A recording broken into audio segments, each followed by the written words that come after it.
and welcome to my little bookish corner of the internet. My name's Harriet.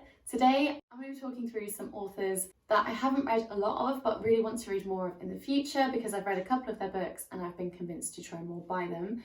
I will leave some links to a couple of similar videos down below so you can check those out because this isn't an original idea. I know there's plenty of people that have done it before, but I will leave some down below so you can check those out. But let's get started.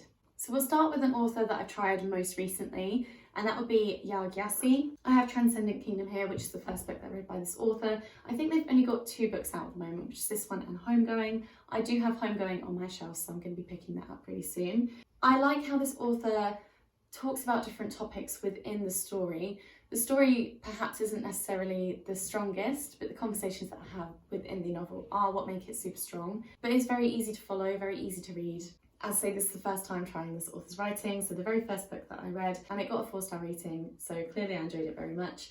This touches a lot on addiction, depression, religion and science, and how these things all link together with this one person and how it affects them.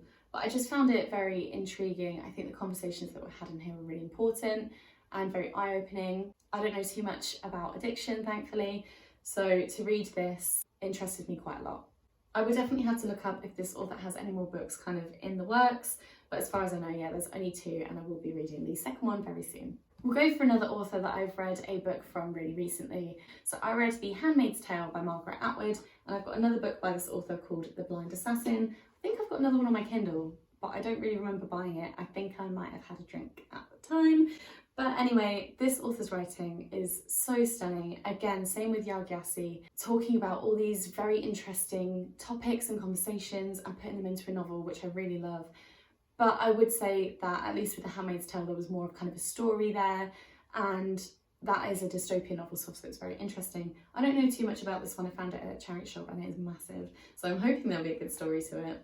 But I just found the writing to be very beautiful without being too fluffy. And I know this author is very well known and very well renowned. They've definitely been recommended to me many, many times, so I should definitely read more of their works and I'm excited to do so.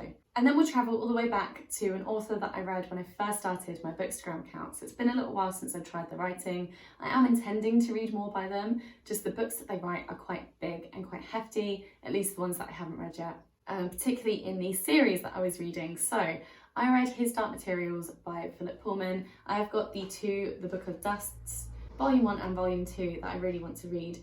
So this is a fantasy series by this author, and again I feel like this author's writing is really beautiful and flows really nicely, is very easy to read, but again it isn't too complex, and the characters, at least within that trilogy, I found very, very interesting. They seemed very realistic, their relationships and the ways that they spoke to each other and communicated with each other felt very real. So I'm hoping that this kind of prequel series is very similar as well. This one's a bit of a cheat because I've read 3 books from that author, but it was technically all in one big collection, so I have only read 1 book in a way. I know this author has got more books as well out that part of like different series, and as far as I know, I think they do stick to the fantasy genre. I'm not entirely sure, at least all the books that I've seen by the author stick to those kind of fantastical elements. But I know my brother loved this author growing up as well, so I should probably read more of their works soon. Speaking of classic fantasy authors, I want to read more by JRR Tolkien. I have got the Silmarillion here, which I haven't read yet because I am nervous. This author's writing is also beautiful, but is very complex. When I was reading the Lord of the Rings trilogy early last year, again when I first started my book account and everything, it was really my first time stepping into very high fantasy with a very complex kind of magic system and world building. But I really love that. I feel like you can really sink your teeth into it and it's something that you can just really get into. And there's so many novels within that kind of series and that world. This being one of them. I think this tells like the history of loads and loads of different characters and the history of Middle Earth. That's why I think it's going to be very complex and really hard to read. However, I did read The Hobbit, which is a bit more simple because it was written for, I believe, the author's children, I think, as a bedtime story. So I did really enjoy that, but I actually preferred The Lord of the Rings. I preferred that complexity. So really I should read this soon. I'm just too nervous to. Now the next author I'm currently reading a series from, and I've read the first 2 books. I have 2 more to go, but I know they have got some more books to read as well, so I figured I would mention them. These last 2 I've kind of tried more of than the previous ones, but this one is Michelle Harrison. So this is part of the A Pinch of Magic series. This is the first book.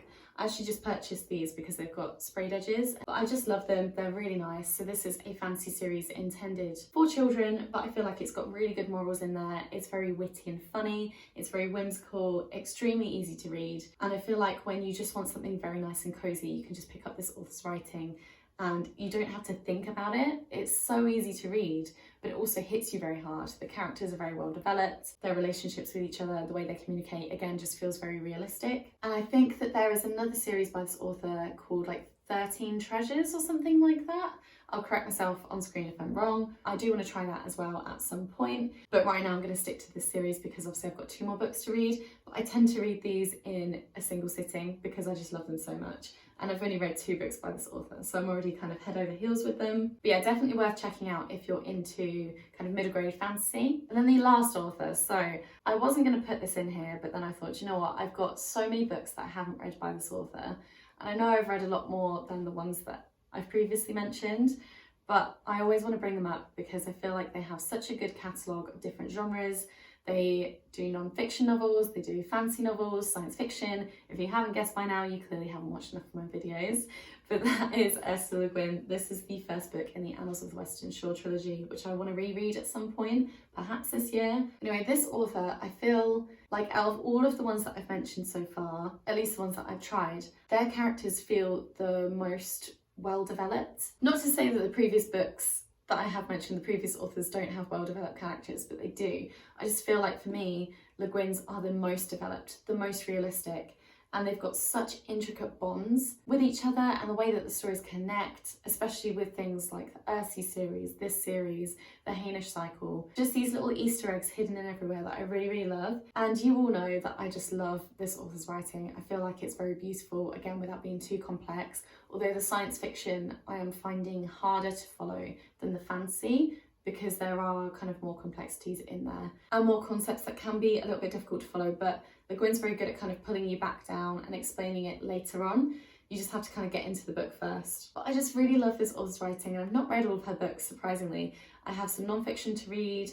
I don't even own all of her books. I've got some on my wish list as well that I'm hoping to get at some point. But I just feel like they have such a wide range of different things that they can write. So far, I've only really delved into the fantasy side and some science fiction with a little bit of her poetry in there, but I am intending to read everything by her at some point. So I feel like I had to mention it because there are so many more books that I haven't read by her. But I literally recommend this author to everyone because I just think they are great and there's something for everyone. So yeah, there is a whole load of authors I really want to read more from. Let me know down below if you've read anything by any of these authors. Let me know your favourite book by these authors, and also let me know if there are any that you want to get to or want to read more in the future. But that is it from me today. Thank you so much for watching, and I'll see you in my next video.